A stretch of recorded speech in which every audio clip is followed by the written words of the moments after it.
এটা আমি মোটুর জন্য করেছি। নাও মোটু, খাও খাও খাও খাও। গরম বলে খেতে পাচ্ছে না, জিভ পুড়ে যাচ্ছে। জিভ পুড়ে যাচ্ছে, খাও খাও। এই, এটা দুধ খাবে, তা কত নকশা মারছে দেখো।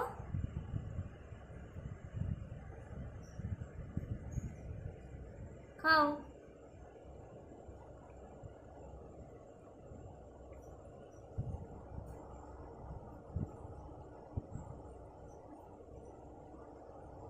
মোটু খুব গরম, ওই যে